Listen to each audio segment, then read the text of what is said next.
This week's episode is brought to you by Jed Joyner, Peter Violini, Madison Rose, Sean, and Slump. Thank you, Jed Joyner, Peter Violini, Madison, Rose, Sean, and Slump. It's with the generous support of listeners just like you that keeps our subterranean pipeline of highly concentrated liquid horse tranquilizer flowing directly into the gargantuan nostril holes of a slumbering eldritch horror at the bottom of the Pacific Ocean, which will cause time to reverse itself back to the 80s.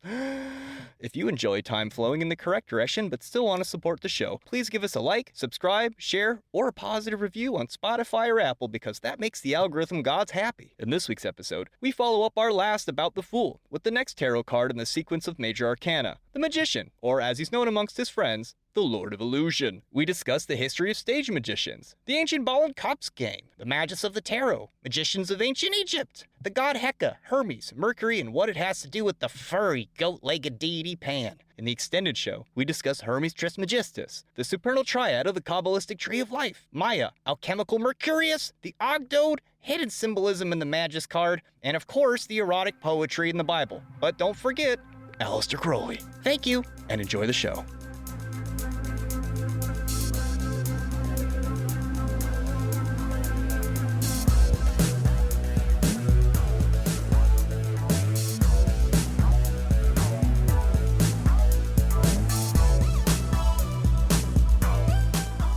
You have an orange tree? Yeah, we have an orange tree. Oh I was my giving some to the delivery guy who just delivered the whole rabbit stickers. Woo! Yeah, you gotta send me mine, damn it. And an orange.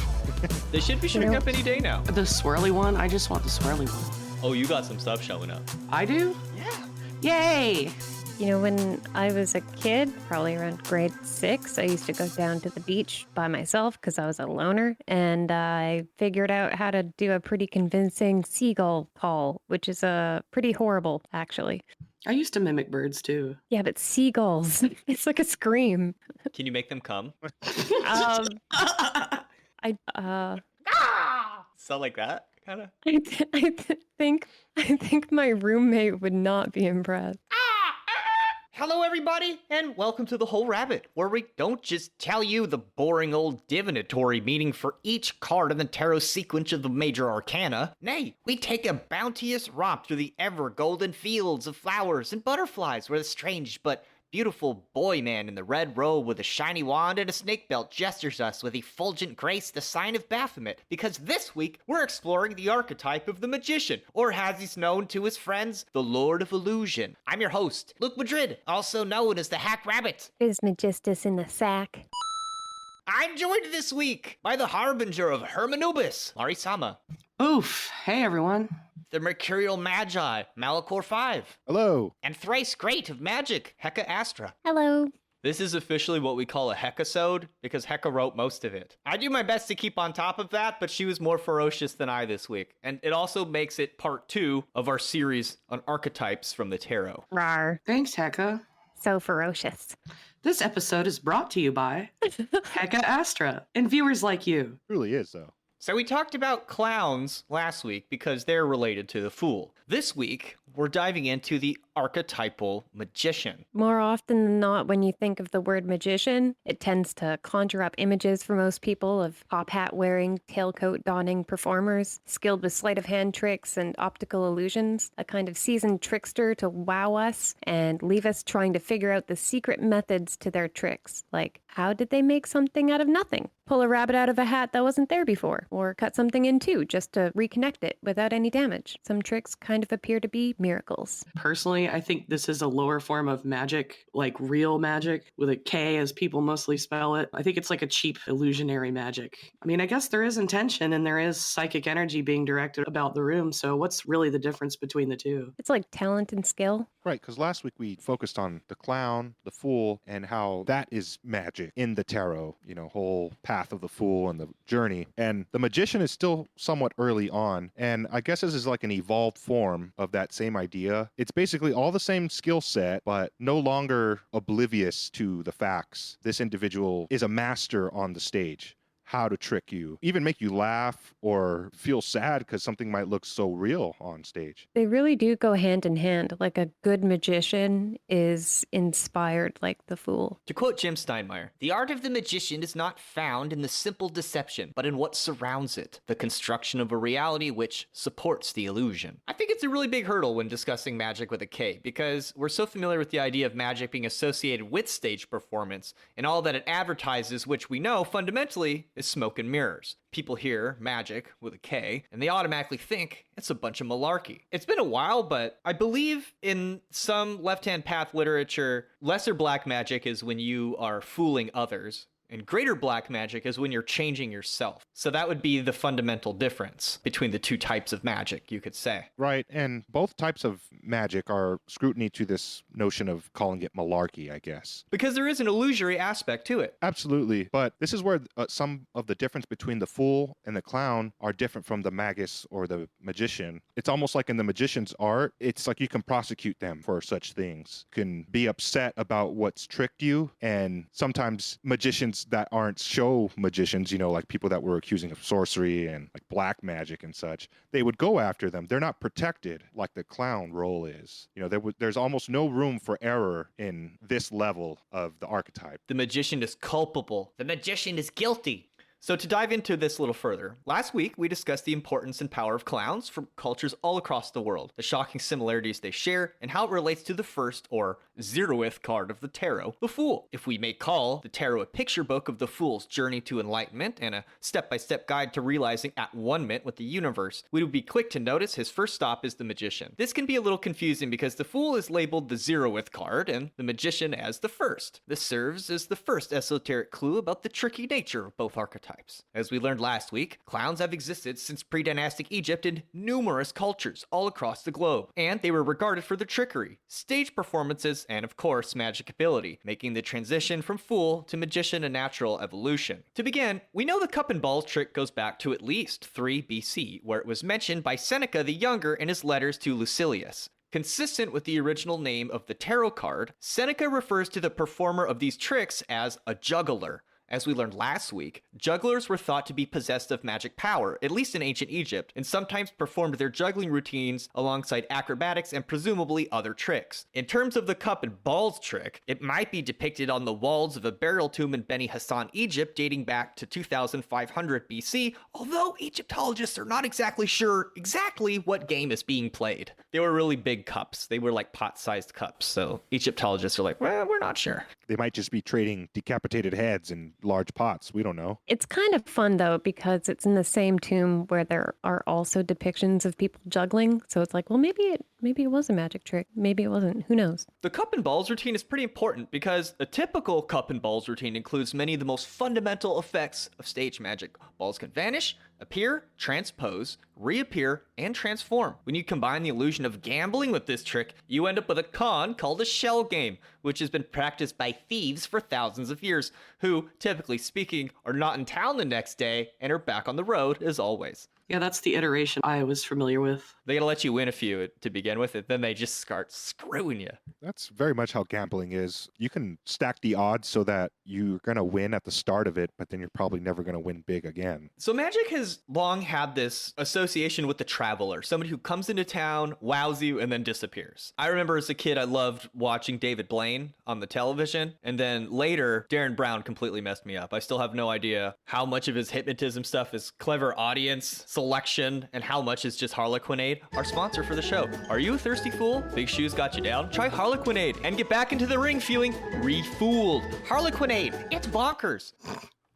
There's a lot of cool modern magicians. I think there was a show called Magic Secrets Revealed, and this dude in a mask would show you a cool trick, and then cameras would show you how they pulled it off. I loved that show as a kid. That guy was cool. He was awesome. Yeah, I always wanted to dress up like him for Halloween. Well, another one of the more modern, well-known magicians is a dude named Di Vernon, and apparently he was the man who fooled Houdini with his sleight of hand card tricks. This guy works, or he used to work at this place called the Magic Castle here in Hollywood. I really want to go. It's built like a French chateau castle in the middle of Hollywood, and it's invite only though. It's almost like a magical society club that's very public about their status, but you still can't get in. So you got to drink blood. I don't know.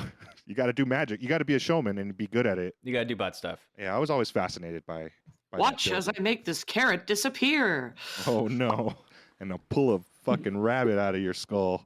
I thought Mal was going to say I was always fascinated by butt stuff. Well, Who says I didn't say that? It's not just modern magicians that we're going to talk about today, though. This art form goes back all the way to, you guessed it, ancient Egypt. dun dun dun. Same with butt stuff. They did butt So- stuff in ancient Egypt. Yeah, there's like gay couples and stuff. Of course. They were inclusive. Yep. So one of the earliest recorded stage magicians was called Djedi, a humble 110-year-old man, apparently, that could reattach heads on animals and reanimate them. Ooh. That's fucking cool. The story starts with the king being informed of Djedi living in Djed and the miracles that Djedi could perform. So this is King Khufu, and he requests that the old man be brought before him. The king's son succeeds in doing this. So when Djedi is brought before King Khufu, the king requests that he demonstrates the miracles of reanimating the deceased and suggested that it be done on a prisoner. So Djedi explains it's forbidden to use such arts on humans, or as he refers to them, the sacred flock, but he gladly demonstrates it with a goose and then a water bird and then finally a bull. Oh, And yeah, that's a big animal. that would probably be a much more difficult trick to pull off. Let's see that But one, David Blaine. But each time the heads and body waddled back to meet each other and reunite before the animal would leave the hall. That's what it says in the story, at least. That's kind of crazy. So Djedi was also said to make a lion so tame that it could walk behind him with its cord dragging along the ground, and that Djedi knew the sacred numbers of the sealed chamber in the sanctuary of Thoth. When the king asked him about the sacred numbers, he stated that he did not know the numbers, but he knew where they could be found, and then he foretold a prophecy of the one that could find it. So Djedi's story concludes with the prophecy of three kings yet to be born in the 5th dynasty to come, which is also known as the Tale of Djedjet, and it's the 5th and final tale that's recorded on the papyrus. I believe this is the Westcar papyrus. It's interesting because his name sounds like Jedi. Oh, Yeah. it's spelled with Jedi in there. Yeah. So these stories appear to be the oldest tales of what we might call magic tricks, like the reattachment of a decapitated head. That's just a trick? Okay. So it's a collection of stories from the 4th dynasty in the Westcar papyrus, which is from about 1800 to 1600 BC. And it has 5 stories about magicians told at the court of King Khufu. The first story involves a priest performing miracles, followed by blessings. The second story in the papyrus details another magician fashioning a crocodile out of wax, which becomes a live crocodile when it's thrown into the stream. I like to think of this as just like this dude knew where a bunch of crocodiles were, and like if he threw a rock into the pond, a crocodile would come out. So he was like, check this out. It became alive. He didn't have to put him in the freezer first. Yeah, that seems like a much easier magic trick to do. Then the third story includes the parting of the water to retrieve a fish amulet for a woman. So those are ancient magic tricks. And then if you want to come up to the present, in 2006, Christopher Nolan made a movie called The Prestige, which explains that magic tricks are based on a 3-part system: the pledge, the turn, and the prestige. And while these terms mean little to modern professional magicians, the movie still gives us a peek into the processes that go into performing these magic tricks. So the first part of the system, the pledge, is where the magician shows you something relatively mundane or ordinary, like a top hat or a dove. The turn is the point where something happens to that ordinary thing, which now makes it extraordinary, like making it disappear or something to that effect. The final step is the prestige, which makes the trick into a miracle, like making it reappear as something it was not, or, reattaching a head to a body. So the movie refers to this final portion of the magic trick as the prestige. It's the payoff, the miracle, and how it worked is typically kept a secret. Hence why professional magicians rarely show you how they performed their supposed miracles, unless, of course, it's Penn and Teller. Seneca the Younger, when he was speaking of the jugglers, was referring specifically to the idea that once he knew how a trick worked, he wasn't interested in it anymore. Right, you got to keep the magic alive, right? And these kind of tricks, they obviously became pretty dangerous to perform by the time that they started burning witches around the 15th to 17th century. Ooh, There was, yeah. yeah. There were even several publications which were put forth to attempt to explain the prestige of tricks in order to save lives and sway the convictions of witchcraft. Can you imagine you like pull a coin out of somebody's ear and then they're like, she's a witch? That's like when you're too good at Counter-Strike and they ban you for hacking even when you're not. So to refer to those texts you were just speaking of, for many years, texts like The Discovery of Witchcraft became a go-to manual for beginners looking to dedicate themselves in the craft. And magicians, just like clowns, tend to cluster into their own societies, often requiring the adherent to audition and demonstrate their skill before being shared in any of the trade secrets. They also ended up with a reputation for occultism because they did have secrets and they did have sort of this initiatory structure in some of their meetings, so people thought they were up to no good. This is pretty interesting because Napoleon, in his conquest of Europe, there was, I forget the full history lesson here, but there was this one religious sect that pretty much had a populace that Napoleon didn't want to like just go and slaughter, right? And their priests were capable of doing magic tricks. And Napoleon had his own court mage, so to speak, and this man named Jan Eugene Robert Houdin was sent on a magic mission. And he went to this town where they were at, and he was like, all right, look, I'm going to show you guys some magic and show you that you guys aren't the only ones with this power, but actually, it's all just smoke and mirrors. And he actually proved all of their magic tricks wrong. This guy was a watchmaker. He was like a really smart dude for his time and a trickster, but he pretty much disproved this whole sect's like power and that it was all based on trickery. And all the townspeople were like, you know what? We're just going to join Napoleon. Like, fuck this. Hey, these guys got the better magic show. Right. So this guy pretty much spilled some secrets for showmanship in the name of empire conquest, you know? It's not that different from religion, you know? Like, if you can cast a demon out better and make the other people's gods ineffective, then you've also won. Yeah, he went to French Algeria. It was somewhere in that region that he did this mission for Napoleon. So it's starting to sound like there's a lot of overlap between the functions of clowns and magicians as we know them, since clowns were often deemed as magical and tended to perform tricks as well. This brings us to the Magician of the Tarot. On the Kabbalistic Tree of Life, the Path of the Fool and the Magician are next door neighbors, and they both emanate from Kether, the highest point on the tree. So intimately related are the Fool and the Magician that Crowley warns in the Book of Thoth that separating them, even as an idea, is not always profitable. From the above, it will appear that this card is the second emanation from the crown, and therefore, in a sense, the adult form of the first emanation, the Fool, whose letter is Aleph, the unity. These ideas are so subtle and so tenuous on these exalted planes of thought that definition is impossible, and it is not even desirable, because it is the nature of these ideas to flow one into the other. That's cool. It's all binary. This is above the abyss. You can't say things like that up here. But it's kind of like that, just so you know. He's saying it's all mixed up. And this problem seems particularly intense when trying to separate real-life clowns, fools, and jesters from the archetype of the magician, because a good fool generates laughter by revealing the magician and what the magician represents as fraud, often by temporarily or buffoonishly becoming one himself. The part Crowley is concerned with is the metaphysical engine of something, symbolized by the magician, rising out of nothing, symbolized by the fool, only to return once again and repeat the cycle. Even outside the, quote, exalted planes of thought, we can still see the difference between a fool and a proper magician is where the transaction between the something and the nothing occurs. While the fool's prestige is the effortless transformation into a magician and back into a shameful idiot, the prestige of the magician is to obscure and obfuscate the method of transformation and fool the audience. While the fool enlightens and unburdens us, the magician mystifies and enchants us. While the fool reveals, the magician conceals. Then I had a bit of an epiphany while doing the research for this episode. The fool, the first path on the Tree of Life, he has a bag.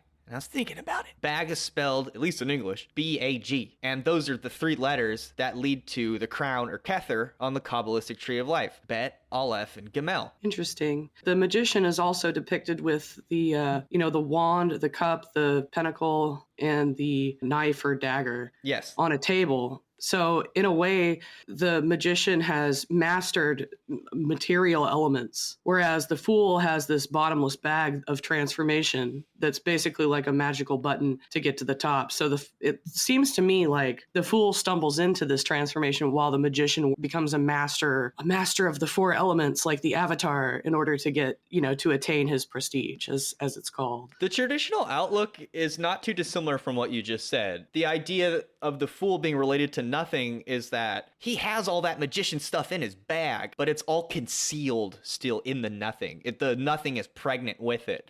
And then once his consciousness reaches the stage of the magician, he opens this bag and begins to separate things into their distinct. It's like the potential for something, the abstract potential versus the actualized physical thing. Yeah. Like you have the whole idea in your mind, but then if you were to go and turn it into a movie or a book or something, you'd have to like have some structure and you'd have to lay it out on the table. Yeah, and actually work with the tools in real life. So when we're saying that the fool's bag opens up and he takes all his stuff out of this nothing, he's putting elemental symbols. That's what the card's saying. We're going to get to that a little bit later. And these three letters, Bet, Aleph, and Gimel, are all represented by the tarot cards, the Fool, the Magician, and the High Priestess. These three paths are either through or above the abyss itself. I just wanted to make that clear for anybody who doesn't know that. Those are the three lines that go up to Kether from the lower sections of the tree. What does that mean in normie terms? Well, that would be like the Trinity, how there's like three aspects of the Trinity, but it's like one God. So it's the same thing in the Kabbalistic tree of life, where the top three are considered, quote, above the abyss. It's just our way of saying that's the unity of God that we like break into little parts, but those three paths are like that unity as well. Right. And when I say they're above the abyss, it's almost like they're behind some sort of magical curtain. Oh, yes. The Fool and the Magician are so integrated and inseparable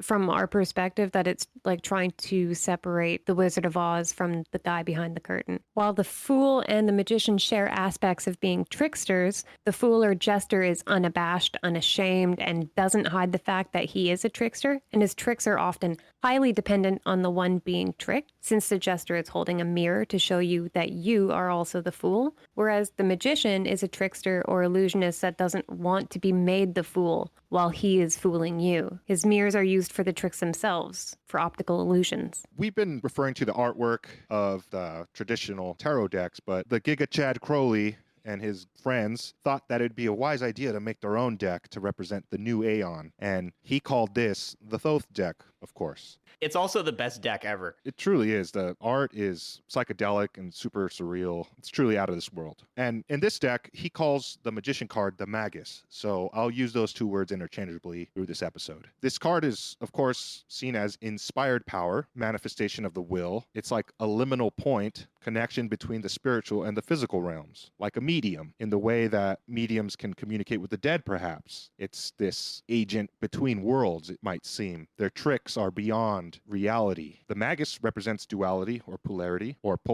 a lot like electricity between the realms. I think it's healthy to think of it this way. Like many of the characters in the Thoth Tarot, the Magus is androgynous. So that means that you can't tell if it's a boy or a girl. This is reminding me of Hermes. Well, that makes a lot of sense, and we'll get to that. One cool thing about this card is that when Crowley and Harris were making the decks, well, at least the art for the deck, they of course had many concept arts for all of the ideas they had for each of the cards. And with the deck being 78 cards total, you would print this like 8 by 10, 10 sheets with 8 cards on them each, right? Meaning you would have 2 extra spots. And most tarot decks printed have 2 extra cards included. So the original print of the Thoth Tarot deck had 2 extra versions of the Magus included. And I've included those pictures in the notes, but you can also Google it. But today, when you buy a Thoth Tarot deck, you don't get these artworks because for a long time, a lot of people were getting confused and were saying that Crowley was going to make a 81 card deck with 3 Magus cards, but that's not true. You mean an 80 card deck?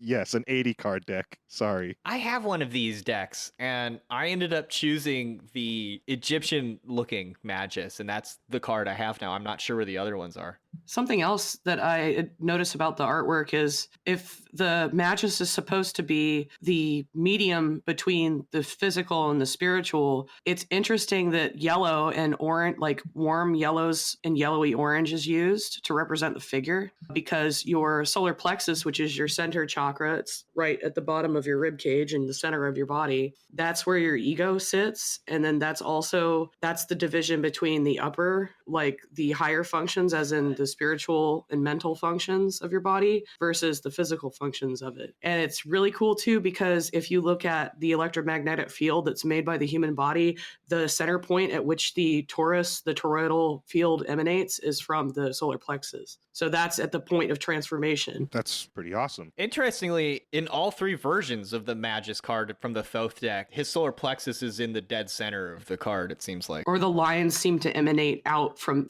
that point. So as we've said it a little bit before, the Magus is associated with path 12 on the Tree of Life between Kether and Bina. This path is known as the path of intelligence and transparency. This path is associated with Mercury, which is also the planet associated with the card. As we will discuss later, Greco-Egyptian tradition considers Mercury and Thoth one and the same. Likewise, the name of the deck is the Thoth Tarot deck. So this card, it being like associated with Mercury in so many levels, and then the deck being named after it pretty much, this is like kind of telling you this is the magician's tool deck. We use these decks to scry or get answers to life's ups and downs, or for any array of things that are in the divinatory realm. And this is definitely a real ability for a Magus to have, as those individuals are no longer the fool when they're performing their art. I think some of us here on the show, if not all of us, are practitioners of this art. And not to sound so boastful, but, those individuals are in tune with some kind of otherworldly power, if that is the truth. So you can see a fractal nature to the Magus, yourself, the spiritual, astral, and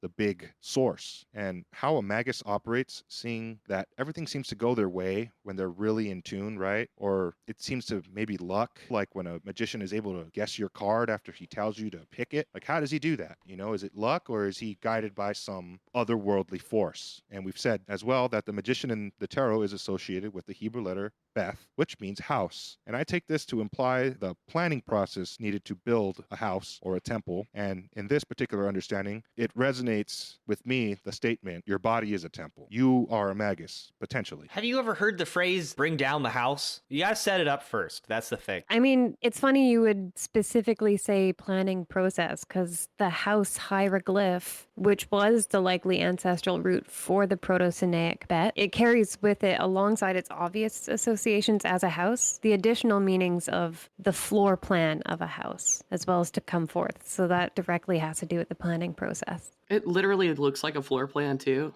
It's just a rectangle with a broken piece out of the front of it, like a doorway. It's like, here you go. Here's your box. This is the way you walk into the box, and you can close the box behind you, and you can live there. It's also not enclosed the same way as when you see the house of Horus or Hathor. Her hieroglyph is enclosed. This has like an opening to it, like a doorway that you can come and go from, an outpouring. It's a bit like the opening of the fool's knapsack. This is Yeah. And this is clearly evident on the art of the Magus card. I'm going to be talking about the one that Crowley and Harris chose. It's the blue and gold looking one. The one you're supposed to use. Right. And it's an Art Deco Greco-Roman Egyptian masterpiece in my eyes. And some cards in this deck are a bit gross and even at times dizzying. This card is both beautiful and complicated. There's a lot going on, but at a glance, to me, it looks like some statue standing between two towers, twin towers maybe. Just kidding. But it does. Looks like he's in between some skyscrapers. He does a little bit. So this figure is juggling 8 items, and each of these items has a meaning, and they have some elemental associations. So this is the opening of the fool's bag. This Magus doesn't have a table in the art. Instead, he's juggling them around like they're playthings. Because he's a juggler. Just like the original name of the card. So to start off, we got the cistern with some burning incense inside to represent the elemental fire. And then there's a chalice, which has 2 handles on it, which gives it a Greek persona. It's a pimp cup. Oh, totally.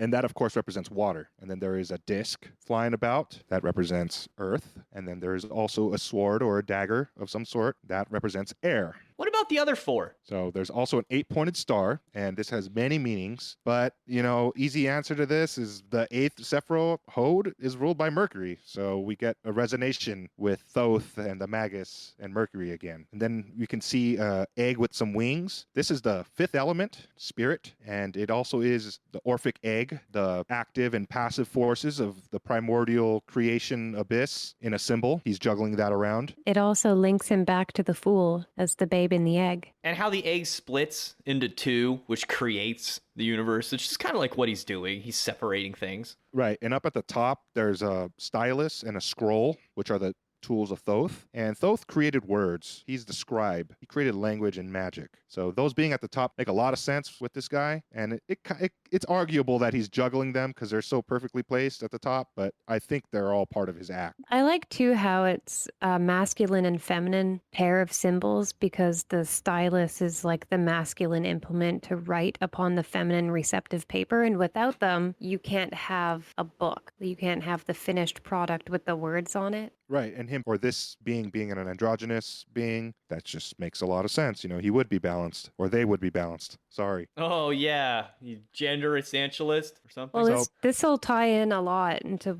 what I'm going to get into in the later part of the episode. So we also have a fancy-looking wand in there, and it's the Wand of Horus. And without going into a full explanation of what that symbol is, because Horus has a couple wands, I see this as a harmonizing tool in this art that, like I said, it's from the non-manifested, the spiritual, to the physical, the manifested world. This is what this wand is for. Yeah, it's the Waset. Crowley says it's a hollow tube for snorting the sacred essence out of heaven and bringing it to the mirror of earth. It's also a literal representation of Kundalini energy rising from the base of your chakras, like at your tailbone, all the way up through your center and into your crown, which is how you connect with Godhead. Same difference. Right, and we do get a big version of that idea in the giant caduceus that is going through the middle. There's so much to say about that symbol. It relates to the Ouroboros. There's also a dove at the very top descending down into existence, and this can thus be seen as a sexually charged caduceus, thus able to create,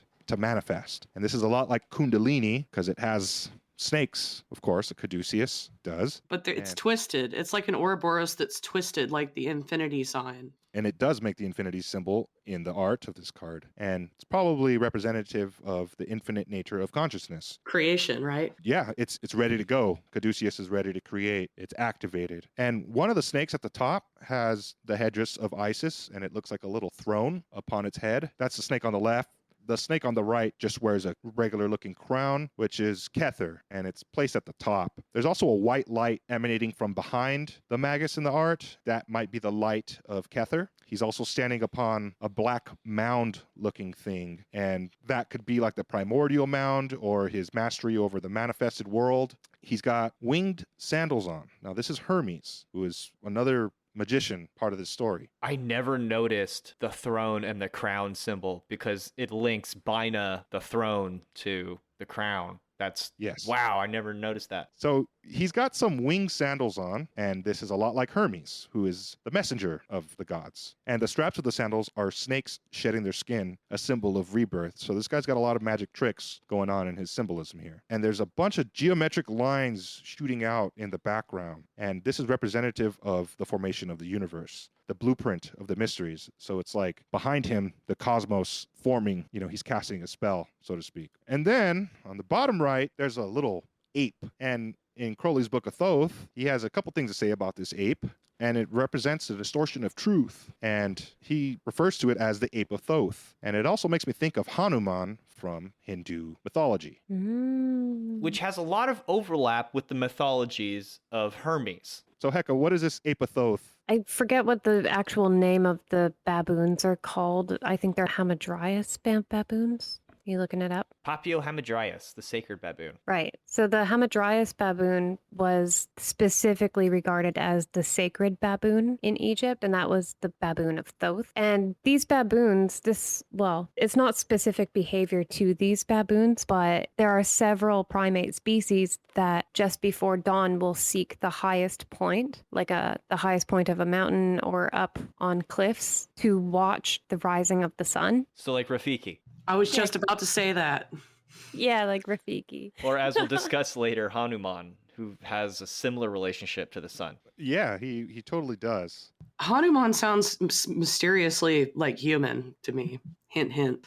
It's true. It's also pretty common to see in depictions of the weighing of the heart, the baboon of Thoth present, usually on the scales. He's like perched on the scales. So I think this is also partially why it would be included in this card, is a reminder of Ma'at. This, like you said, he represents the distortion of truth, but probably also the watching over of the balance of truth, which is Ma'at. Right. Yeah, and I was going to say, I don't think Crowley means this as a negative way, the distortion of truth. I think it's just like, that's what happens when things emanate from Kether. Like, it's going to turn into other things. Well, we live in a realm that is a distortion of truth, basically. And that's why we have a monkey mind. But we'll get to that a little bit later. So to wrap up this little Thoth Deck symbology, at least my little bit about it, this is a counterpart to the High Priestess, the Magus, in all tarot decks, really. And those all sit up at the top of the tree. So it makes a lot of sense. You know, the Fool comes first, and then you have a magician, and then you have like a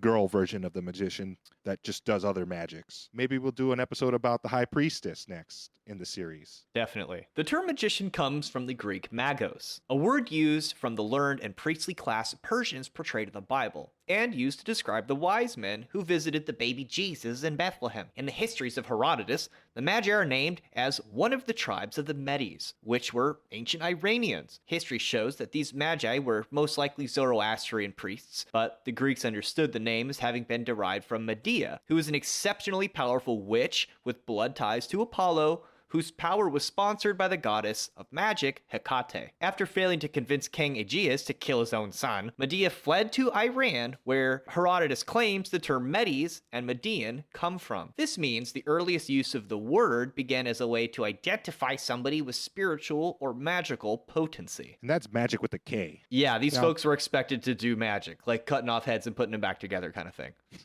Now, these magi are more or less the kind of individual we are talking about when we look at the tarot. That's where the lesson is found, in my opinion. The tarot magician or the magus isn't some kind of showman at all, at least not originally. And even if they are in the legends, cutting heads off and then reanimating them, that's just like the bornless or the headless ritual to me. So it's not just show, you know. There's some reality to this. Smart people of their time. And while I say magi and these wise men aren't showmen, that doesn't mean there isn't any overlap. It certainly resonates in a fractal manner that showmen and wise people, they got tricks. So, well, it seems a bit of a stretch that a Greek witch of Hecate gave Iranians their name. It does make some archaeological sense, as Hecate was likely an imported goddess from Anatolia with strong ties to their mother goddess, the friggin' Cybele, the controller of bulls, which many believe descended from Minoan Crete, where her prototypical form was depicted as a goddess holding two snakes. They had these statues all over the island, apparently. If we start at the Minoan island of Crete, and even inside of the Phrygian Anatolia, and go a little bit south, we end up in Egypt, where this archetype of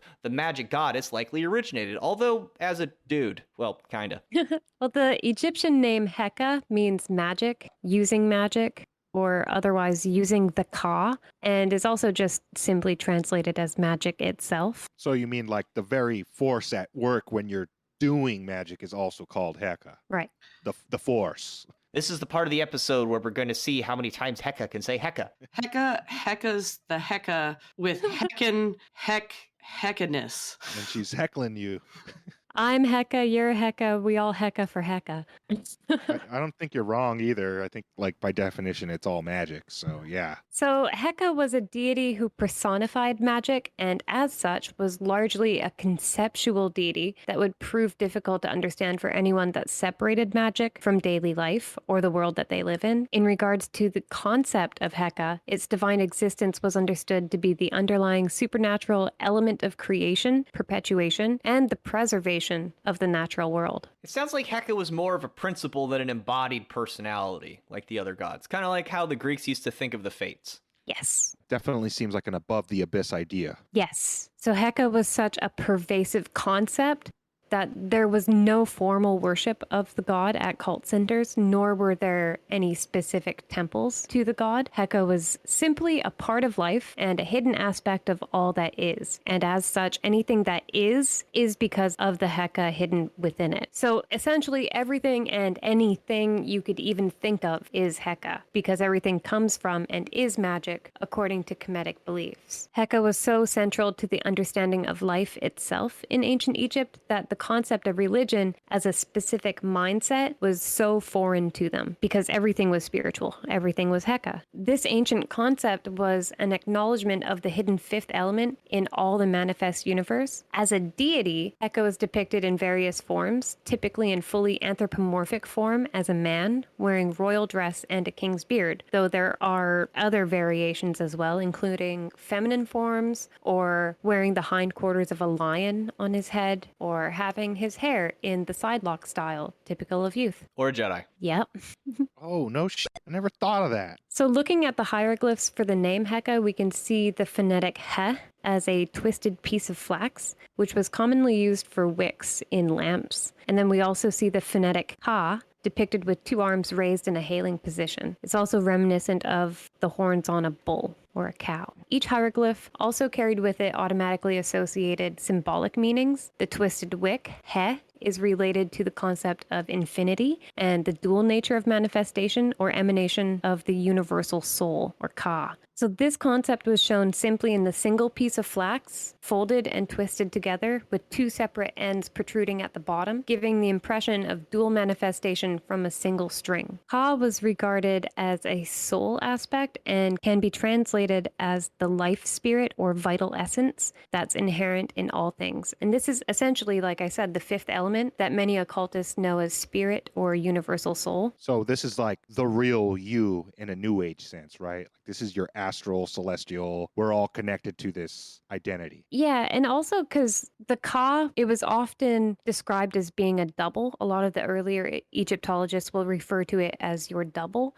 and it's essentially your personal double of the universal Ka that is within you. So Heka can be described as the activating principle or operating force of pre-creation and creation, which gave Heka both primordial and creative associations, having both existed before the creator god and being present to take part in the creation of all that is by being used by the creator god and in turn continuously born thereof. So since the oldest text, Heka is understood to have associations with the creation of the universe, springing forth from the waters of the unmanifest noon, as well as being in it. Heka is also described as having been born from Ra, Atum, Khnum, etc., and so continues to be born in all the manifest things in the universe. And we see this in the descriptions of Heka being the Ka of Ra and the source, which was also drawn upon for creation, as well as being carried forth hidden within it. Like this really beautiful, harmonious existence between the primordial forces. So Heka was also,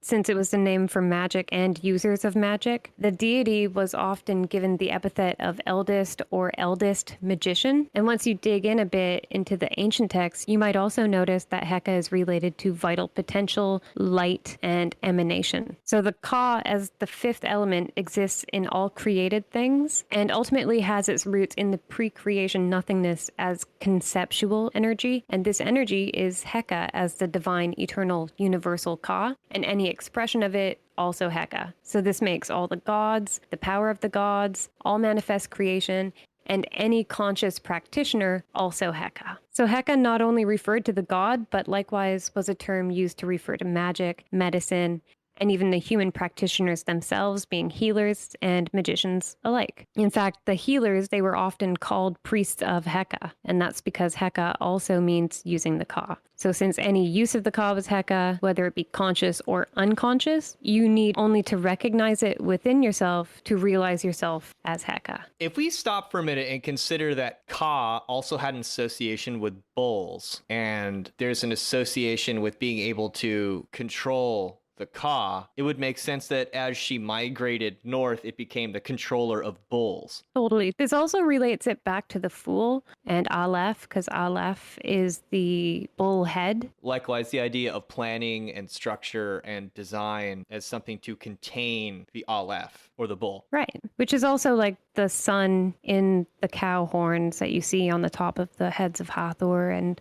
other goddesses. The conscious use of the Ka inside yourself and outside of yourself, making you a magician or a user of the Ka or Heka. If you stop to unpack that a little bit, you can start to see how even a healer is a manipulator of energy. From the moment that you consciously direct energy, you're actively taking part in energy manipulation. And so you're a magician. You're partaking in the role of the trickster. You're directing energy itself, and that requires an adversarial element to enact, like the element of air associated with the sword, the separation, or in Kemetic imagery, it would be Shu as a divine force of separation that is associated with the air. Mercury is also associated both with air and the mental realm, infamous patron of tricksters and thieves. Magician's Hebrew letter association bet also reflects what Shu does as the pillars of creation, making a space inside of which one can exist. Medea's name, the prototypical witch of Greek culture, is thought to have a name meaning conniving or cunning. This suggests planning. Of course, this is also a good description of what a magician does. This brings us full circle to Medea's patron, Hecate, which we assume to be related to Heka.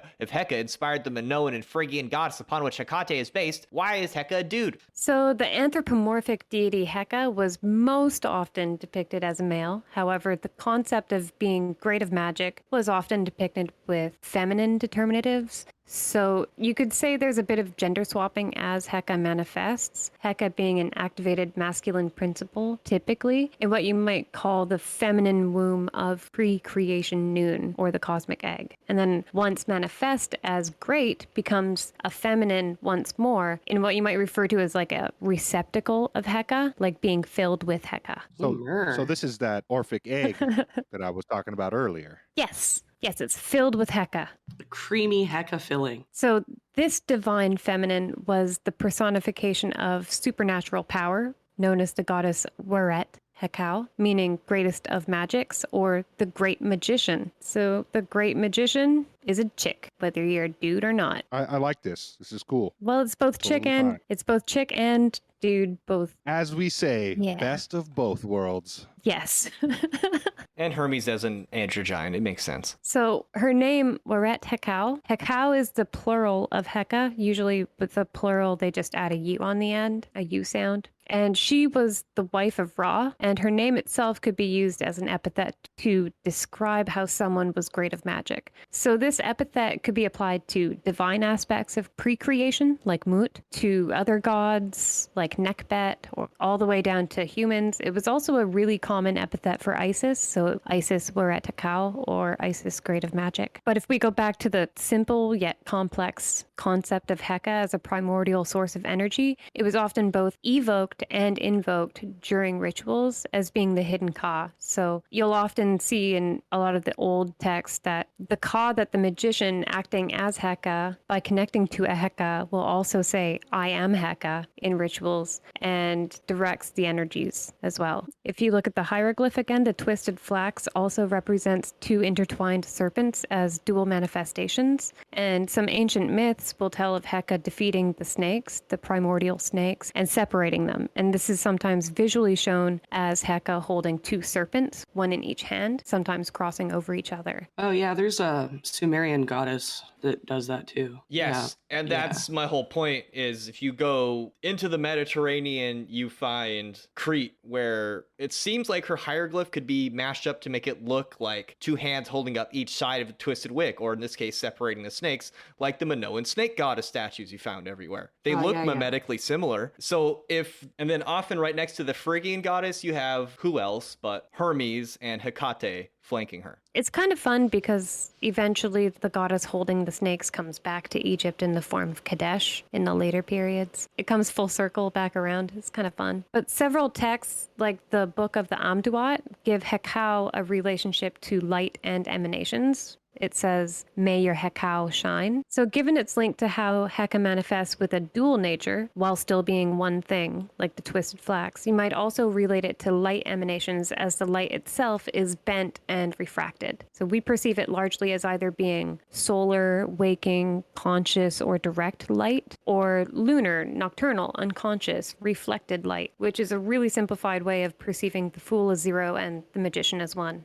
It's very active and passive forces here. You know, the Yes. Fool is passive in his working, and then the Magus is active in his acting. I also think it's interesting how this twisted flaxseed hieroglyph looks a lot like DNA. And given that Heka is like this primordial idea, it's like, well, our DNA is also like our blueprint. So kind of weird. I mean, we still use this symbolism today with the medical industry, the caduceus staff, the staff of Hermes, the two snakes intertwined. It was later adopted. This exact symbol of the twisted flax and the snakes was adopted by the Greeks for Hermes. So It's the power of the soul, the vitality. And it's reflected this way even in the European and Vedic tradition. In ancient Greek religion and mythology, Hermes is the herald or messenger of the gods who watched over travelers, messengers, merchants, and orators. You know, clowns too, right? So as the messenger between realms, he's also considered a psychopomp, which means he assisted in guiding the dead to their place of rest in the afterlife. He's believed since early times to have presided over initiation, magic, divination, reconciliation, and sacrifices. Scholars link his name, Hermes, to Herma, which means stone heap. This is a bit confusing at first, but many scholars think Hermes actually began as a Vedic deity named Pehusan in his aspect of boundary maker. This would explain the rocky cairns. Pehusan was a pastoral god who guarded flocks, roads, and men from the perils associated with being on the road or traveling. Pehusan is derived from pusyati, which means to cause to thrive, and drove a chariot pulled by goats. So the association of thriving is also in this echo of the deity. It has to do with health. He was described as an older bearded man with keen sight, which is how Hermes was depicted in his original cult centers, which were scattered along the countryside. I've not played a lot of D&D, but the deity Shandukal is a dead ringer for the early incarnation of Hermes. It is thought that Pehusan served as a reflex for the god Pan, who Hermes at first was thought to be an aspect of. The prevailing belief among scholars is that Hermes and Pan eventually split, with Hermes reimagined as the father of Pan. While Pan remained rustic, Hermes became more metropolitan and a patron of merchants. Etymologically, they're related to his Roman equivalent, Mercury, as in merchandise. This explains why Mercury would be associated with health, well-being, communication, and travel. Both Hermes and Mercury were names used by the Greeks and Romans respectively to refer to the same planet we know today as, of course, Mercury. With Mercury or Hermes being associated with the magician, we find some of these ancient associations present in the all-too-familiar Rider-Waite deck. We find the magician located in a thriving garden. Without invoking deeper mysteries, we might find the instruments on his table as merchandise. But esoterically, we know they're the contents of the Fool's knapsack, which have been separated, and speak to his role as both boundary maker and creator unto manifestation. When we take the idea of the thriving garden and the fact the magician is holding up a phallic-shaped wand, they harken back both to his early incarnation as an aspect of Pan. This complements the Fool card, which, as we discussed last week, is representative of the divine nothing, where Pan's name is still used today to mean the all. This does well to emphasize the concept of primordial one versus the primordial zero. While Hermes split cleanly from Pan and would later become Mercury to the Romans, both cultures had a strong understanding that Hermes could be considered a one-to-one identical deity to the ancient Egyptian god Thoth. But if you'd like to hear more about Hermes Trismagistus, Maya, the Kabbalistic Tree of Life, Hanuman, alchemy, Jungian archetypes, Dragon Ball Z, Baphomet, the Tetragrammaton, symbolism in the Rider-Waite card, the Ogdode, erotic poetry from the Bible, and a little bit of what Aleister Crowley has to say about the Magus, please visit www.patreon.com/thewholerabbit, where your monthly donation of just $5 will not only get you the second half of this episode, but our entire library of episodes going back multiple years. I'll even send you a high-quality 5x5 vinyl sticker of our big Baphomet bunny cover art, and you'll get the secret keys to our Discord server, where you can talk to us about Firebirds. fire chickens. Yeah, you can talk about us that you see in the sky and that you filmed, and you want some feedback about it. You know, you got some UFO videos floating around on the Discord. But also ghosts. Yeah. Look, if you got ghosts, if you got funny demon stories, and you're not profoundly crazy, please become a subscriber. We love talking to fans, and the creators get together and we collaborate, and it's a good time. And you know, I want to just say thank you to everybody who's cool on that Discord. Thank Love you. you all.